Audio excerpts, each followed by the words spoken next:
a full another week, and might be a little behind, but hey, you like it. She takes all my money. Shin Godzilla is something that I didn't get to experience the first time around, right? So I missed the whole interaction of like, is it good? Is it different? Is it weird? Blah blah blah blah blah. But recently, G Kids, good old G Kids, are bringing back the 4K remastered version of Shin Godzilla, and with that we bring something new to the table. New is a bit speculative because we are dealing with a Godzilla. If we know what Godzilla is a representation of humankind's destruction and what it brings to the mainland of Japan, which you might be thinking is a bit ironic considering what we just talked about. But don't worry, it gets much worse. We're getting ahead of myself. In this rendition of Godzilla, we have a spiffy looking dinosaur. Dinosaur, yeah, fair enough. And it's interesting to think that this is like the new age, right? Because we see a version of humanity that I don't know if we've had that style or sense. A part of me almost thinks of like the American Godzilla, and as shitty as or as weird as that movie was, I grew up thinking that the Inspector Gadget was the coolest guy ever. So since that guy was in the Godzilla movie, I I liked the God I liked the character in that Godzilla movie, and I don't think we've had any other characters like that per se. At least on my side, Godzilla minus one brings good characters, but it wasn't until this film that I almost felt like there was this feeling of like humanity, right? And when you're talking about the destruction of war and what that destruction brings and what it does to the people, yeah, it is pretty important to get the human perspective of things. Not only is it interesting that there's this big lizard going around mainland Japan destroying buildings, but it's how we respond to it. It is the actions that we take after this initial attack, and how those decisions and how the decision of those in puts charge puts us down a certain path, and what that could do for us. You have Japan, you have this big lizard thing attacking the land, and nobody knows where it came from except America. So we go for it, we try, and they fail. It's an interesting scenario, right? You throw whatever you have, you do what you can, and it is not enough. So then the question then becomes, do we stop fighting, or do we give control to a separate entity known as the Americans, to which in this global war against this insanely developed lizard, it is giving all natural rights of its own country and handing it into the hands of a stronger country in hopes of protection. But yeah, you might be saying, so without under the rule of America, would it still be Japan? And that, ladies and gentlemen, is where the fun begins. Because yes, we have a group of scientists working around the clock to figure out just what can be done to stop this giant lizard before America and all its big-headed dumbasses or people decide to drop a nuke on Japan. Wow, it feels like we've done this before. Yes, Shin Godzilla. But yeah, it's how they present it. It's how they put the people. It's how they have this team of they say in the movie themselves, of weirdos, like outcasts, weirdos, social blah blah blah.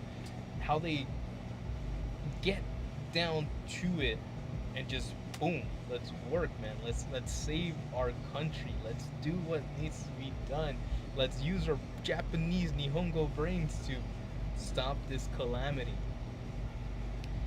And damn it, it's a fun ass ride.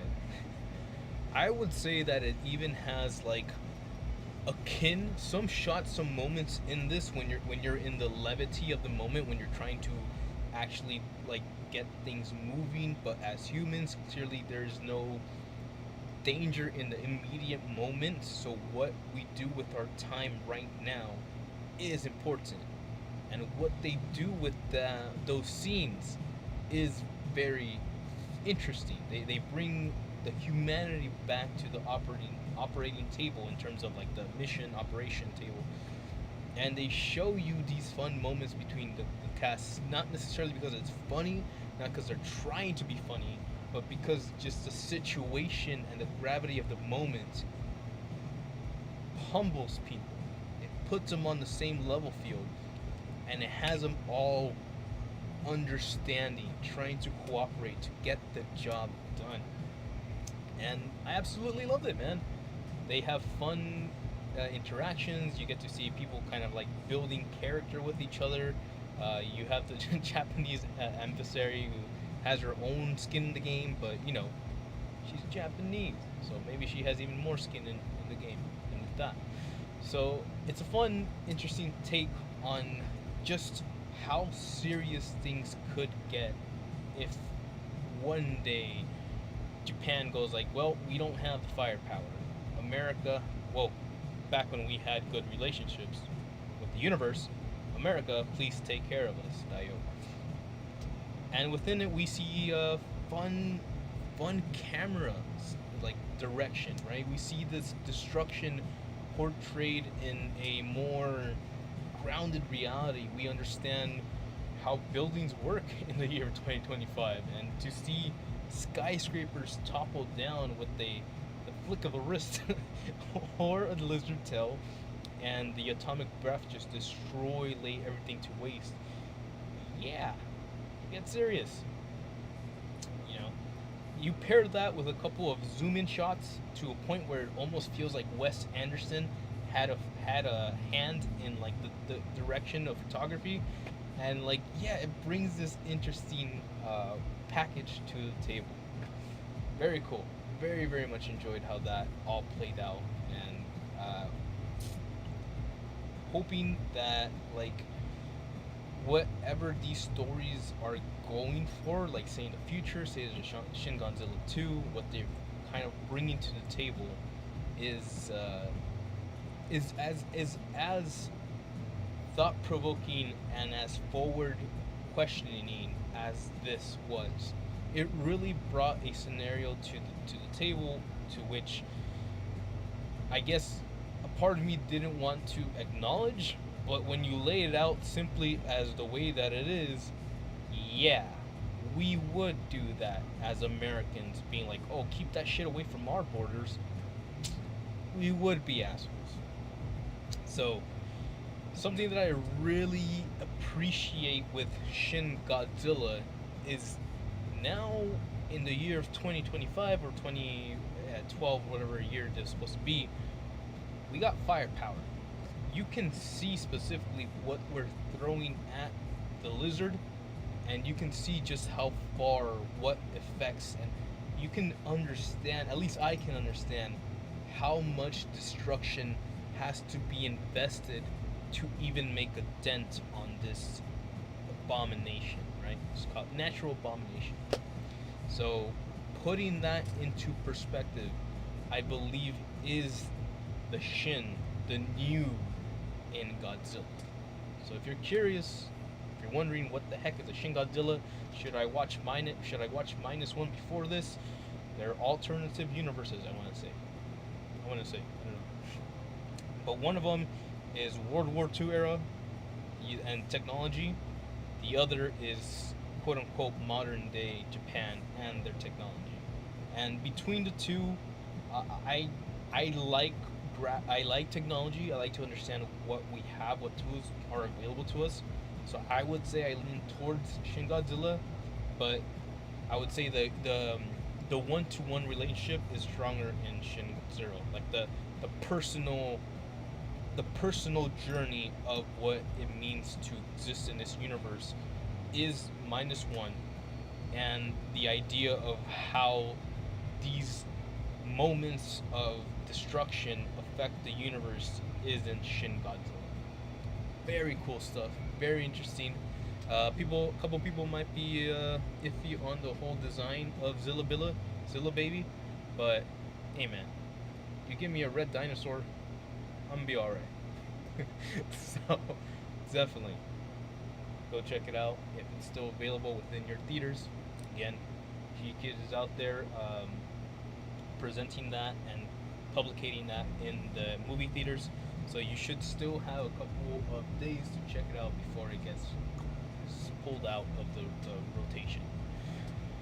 But yeah, some things never change. War, destruction, never changes. Let's get into it. Talking about something despicable.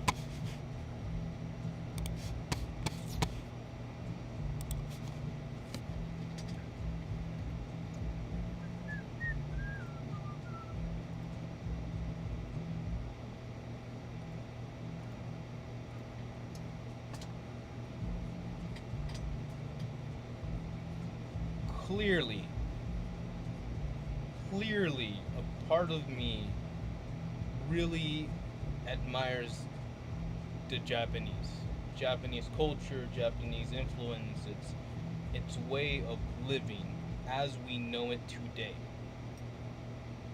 But what if I told you that the Japan we know, the Japan I know as a fellow American,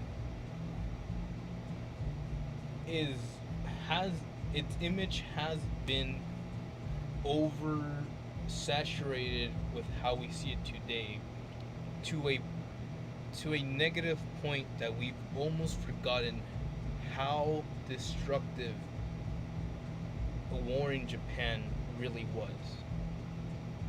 And there's something to say about war crimes, depravity, and just how shitty as humans we can be when we're put against a different race, different clan, different, people without any empathy, without any ability to understand, to care, to appreciate, right? Even just down to the culture. What cultures bring to the table, what they do for the world, and how they affect it, and how they can help improve certain parts of our universes. But when people are in your ears telling you that guy sucks, this place is shit, they don't deserve this, they're fucking this, blah blah blah, they do this and they're nothing, caca. It gets very easy to influence a nation, to influence a unit, to influence your people to start hating, to just simply shove any dissimilarities and call that a defect. And there's nothing like human war that brings out the worst in all of us. And I'll say that, man. So I'll be real with you.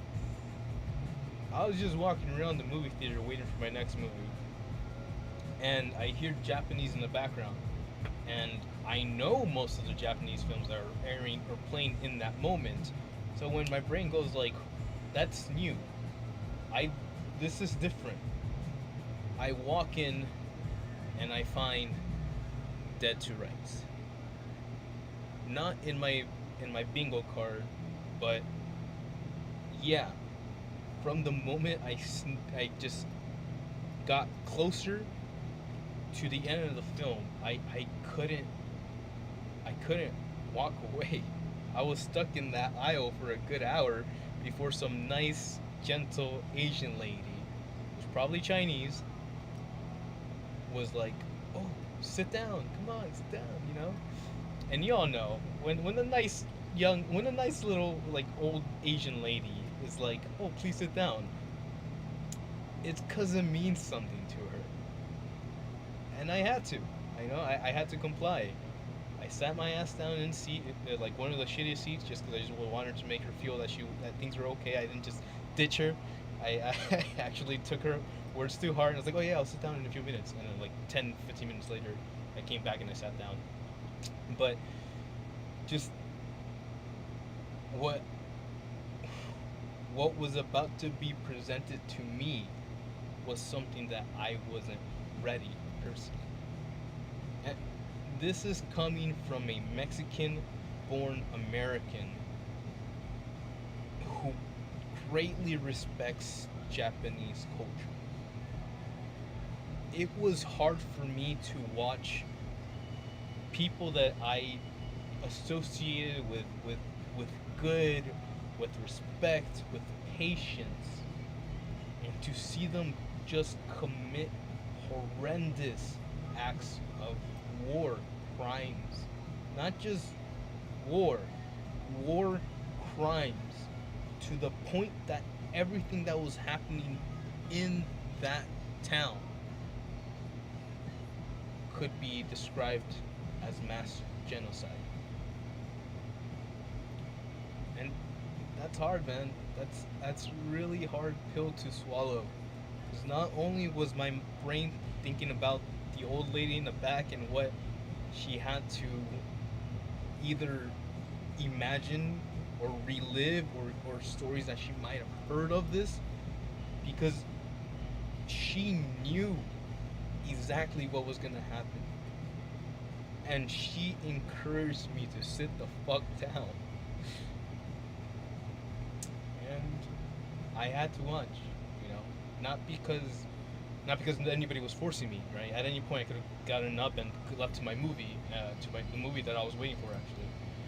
But because I had to see, I needed to know. I couldn't just look away from history and pretend that this never happened. They say that a person dies twice. First time, natural causes. Second time they die is when people start repeating your name. People stop talking about you. People stop remembering that you existed, and you proceed to be gone with the wind. Just another spirit in the water, in the ocean, just flowing with the river, gone forever, never to return. A river cannot flow in reverse. But when you have passion, when you have heart, when you have a story that needs to be told, regardless if it's a happy story or if it's one that's gonna freaking scar you for life, then it needs to be told. And I don't necessarily know where my association lies with Japan at this point anymore. I obviously still care about technology and what they brought to the table, but it's almost like a big eye opener, like a slap to the face to just take a step back and really, really acknowledge we are not perfect. We will never be perfect. There is nothing at the end of perfection. There is no ambition, there is no hope, there are no dreams when everything is perfect. So, accepting that, understanding that, digesting that, carrying that pain, and yeah, maybe carrying a bit of that guilt, a bit of the guilt inside of me that has upheld Japanese culture and Japanese tradition and anime and all this bullshit, and like has not done the same for China. You know, there is, again, an American has opinions about China. Big, big fucking surprise. But at the same time, I don't have my. At the same time, it means something, right? History has to mean something for it to actually matter, or else we start doing the same mistakes over and over again. And I don't know how ready Japan might be to I don't think they are. There's a completely different universe at this point, but basically, TLDR, I'd rather not piss off the Japanese any more unjustly than anybody needs to be pissed off. Chinese, Japanese, it doesn't matter. If you think that Japanese is the kindest, nicest country, that's great. But also remember, nobody is perfect, and they've done shitty fucking things. Yes, under the leadership of shitty men. Yes, this is a platoon that was being led by one asshole who decided to spread his hate to his unit, and in their conquest of a city, genocide was created, was formed. And this film does a beautiful job of presenting the pain and the struggle of the surviving members of China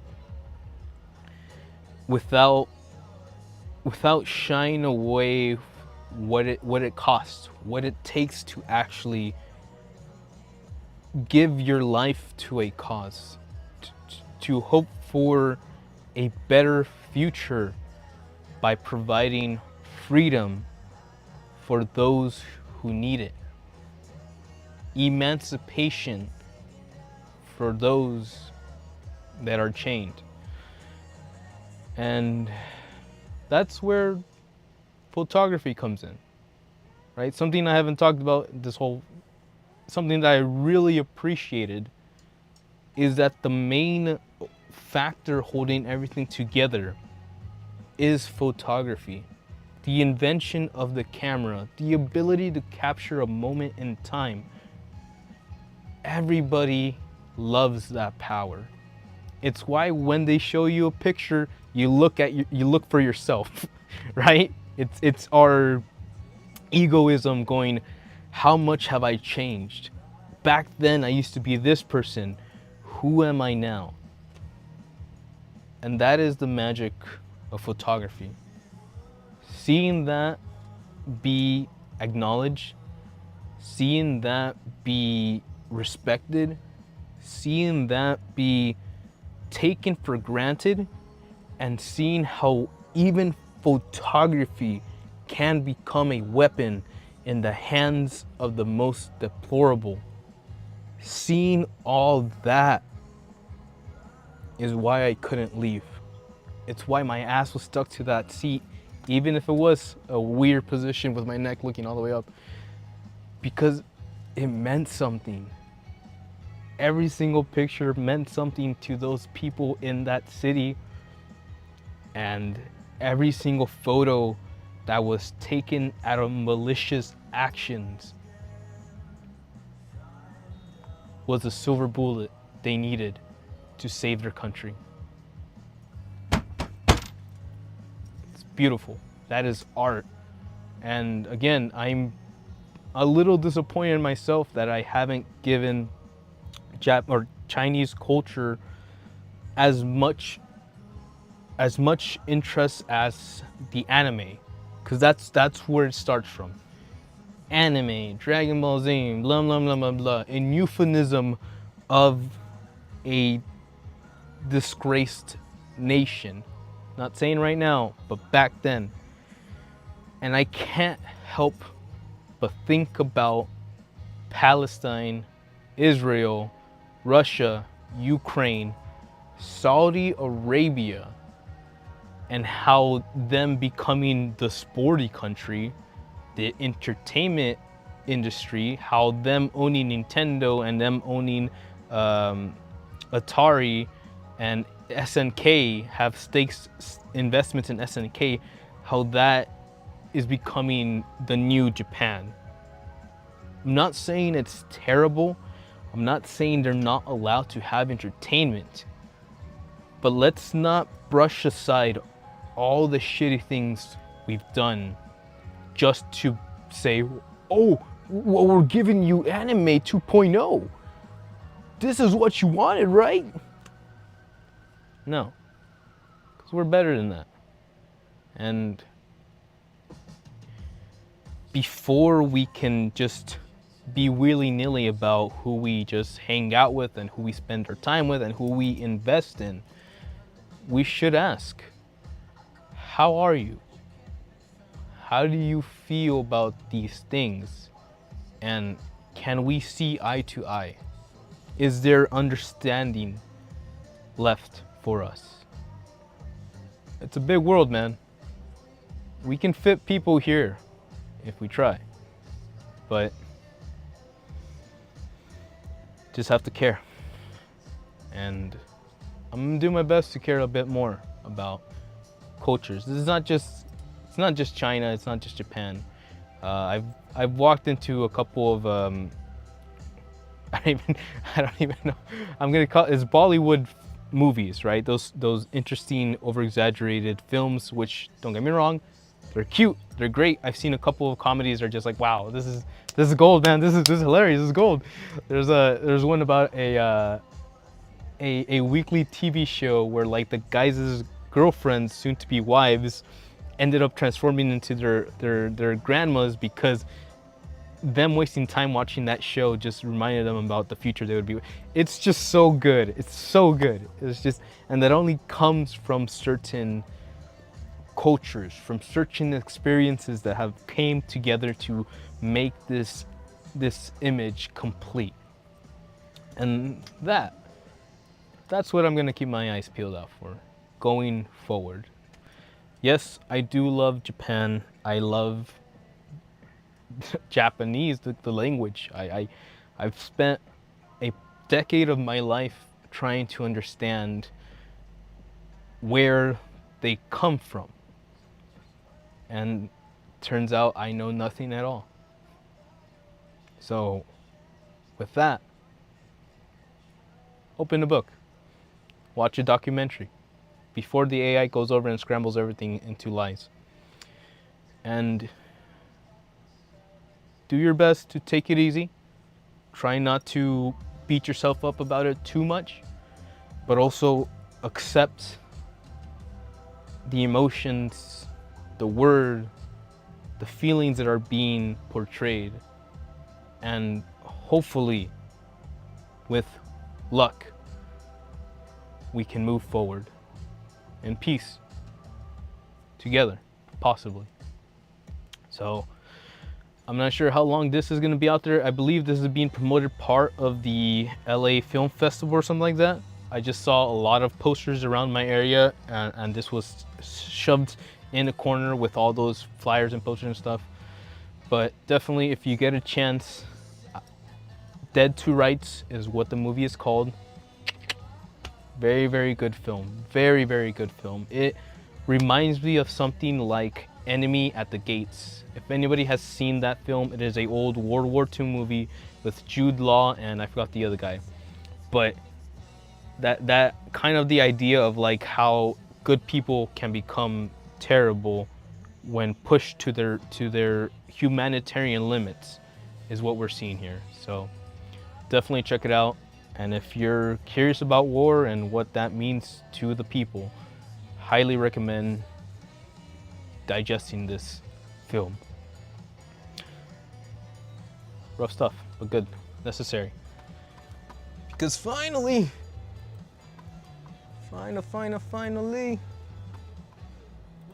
woo!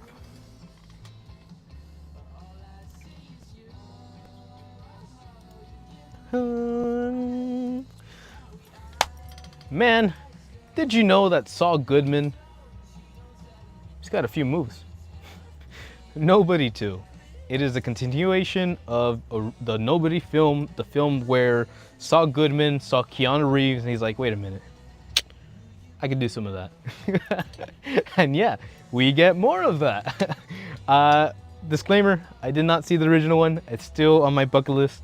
But seeing this, you know, the movie that I was supposed to be at when I was watching Deadtorights, seeing this and seeing what they bring to the table, I'm kind of in. It's a cute little film. It's about family. It is about family. And it's about the family trying to have a vacation because at this point we find, I'm just gonna keep calling him Saul Goodman. We find Saul Goodman trying to get his shit together, and for all intents and purposes, right? He's not the most job, he doesn't fit the job mold. So necessarily it's harder for these certain types to stay within the lines because naturally we know better. And yeah, in the moment, in a interesting plot twist of events, you find him and his family in the middle of an operation where they should not be, but like the good saying goes, when the going gets tough, the tough get going. And that is what it's all about, man. Family. This guy steps up, takes care of does his best to take care of his family, both physically and emotionally. And to the point where, since it is the second one, we actually get the introduction of new cast members. One, Christopher Lloyd. Yes, that's right. If you've ever seen Back to the Future, Doc Brown is the father of Saul Goodman. Can't make this shit up, man. But not only that, we get the inclusion of his super cool brother, which just happens to be a dual wielding katana man. And yeah, that was pretty cool. I tend to appreciate fun little twists like that. So it's does its job on the acting department. They're not great actors. Saul Goodman is a decent portrayal of human being, but you see, I can kind of notice just how far his limitations are. Not that it's terrible, but at the same time, it's like, okay, we're here for the action film side of things. But all in all, good fun, good choreography. I can see the believability. Some moments were a bit like, okay, yeah, that's not, you would have been shot like a while ago. If these guys were actually trained men, you would have been blasted. But it's nonetheless, it's still fun to see a middle-aged father do his goddamn best to protect what matters most to him. And if Dominic Toretto didn't tell you, it's family. So yeah, cute scenes, fun little emotional moments of, again, family just being family, and the men stepping up to get the job done. You know how I feel about men in Hollywood as of late, but don't worry, Mama Bear's got some skills up her sleeve too. So I'm just saying, that's all I'm gonna say. That's all I'm gonna say. So it's all works out, man. It's teamwork. When you're out there, you're building a family. It is about teamwork. You don't want to have two opposing heads being like blah blah blah blah blah blah. You want to be like, hey man, I love your mother. Listen to your mother. Unless daddy's got to step up, and that's a different situation. You don't want to be in that position, son. Just be cool, okay? So yeah, definitely something fun out there. If you haven't seen the Nobody series, now is your opportunity to watch the first one. I believe is on Amazon, and then you can go to the theaters and watch your second one, which is still being portrayed in Dolby Theater, which is how I like to watch the fun action pew-pews. So within those fun iterations, I will hope that you find something entertaining, educational, and hopefully life-changing within them. So highly recommend those 3 movies: Shingodzilla, Deadtorights, Nobody 2. maybe in that order. If you can stomach like violence and like serious war crimes, I would say Deadtorights is your go-to. If you want to watch a fun, not fun, a interesting alien invade Japan, then you already know what you're getting with Godzilla. And if you want to watch Saul Goodman kick some fucking ass, nobody, baby. But hopefully within all those, you have something fun to check out. And hopefully you've enjoyed this short abbreviation of what is in theaters this week, last week. I'm gonna keep on trying to do my best. I'm working on schedules to just get things down to a science so I can just start doing things chronologically well instead of, doing something, having to go meet people and then do 10 more other things before sitting back down and delaying my gym time, because right after this I have to go to the gym apparently. And then we can go watch opening night live. So keep it locked, stay tuned, and I hope to see you again soon. But it's been your boy, EXP66, wishing you a buenos dias, buenas tardes, an awesome lift, and a great GamesCon. But until then, hasta la próxima. Chao. Mátane.